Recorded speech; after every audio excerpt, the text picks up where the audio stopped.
कहानी का नाम है अधूरी ख्वाहिशें भाग दो। जहाँ माँ नहीं वहाँ यादें हैं।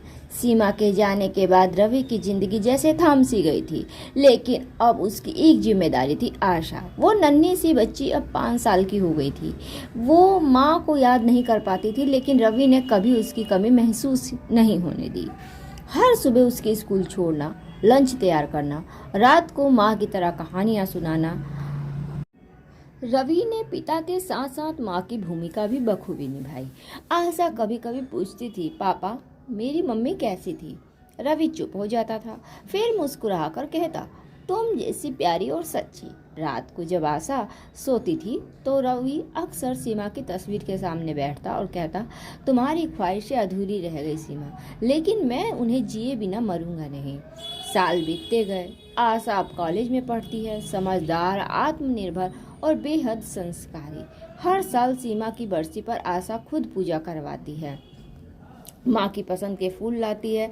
रवि अब थोड़ा बूढ़ा हो जाता है, चलने में सहारा चाहिए, पर दिल आज भी उतना ही मजबूत। एक दिन आशा ने रवि से कहा, पापा मम्मी चली गई, पर आपने कभी दूसरी शादी क्यों नहीं की?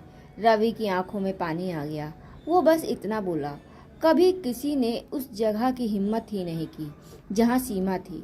आशा ने अपनी पढ़ाई पूरी की और समाज सेवा में जुट गई। उसने एक सीमा वुमेन सेंटर शुरू किया, जहां अनाथ बच्चियों को पढ़ाया जाता था और सहारा दिया जाता था।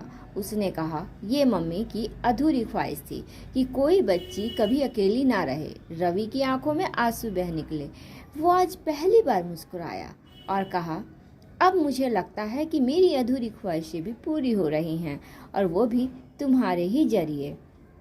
रात को रवि अकेले सीमा की फोटो के सामने बैठा करता था। उसने धीरे से एक खत निकाला जो सीमा के आखिरी दिनों में लिखा हुआ था। उसमें लिखा था कि रवि, अगर मैं ना रहूं तो मेरी बेटी को ऐसी बनाना कि वो हर दिन अधूरी ख्वाहिश को पूरा कर दे, और तुम मुस्कुराना मत भूलना। तुम्हारी मुस्कान ही मेरी जिंदा याद है। रवि तस्वीर को देखता और पहली बार बिना आंसू के मुस्कुराता है। और अधूरी ख्वाहिशें कभी मरती नहीं हैं। अगर प्यार सच्चा हो तो किसी और के जरिए भी वो पूरी हो जाती है।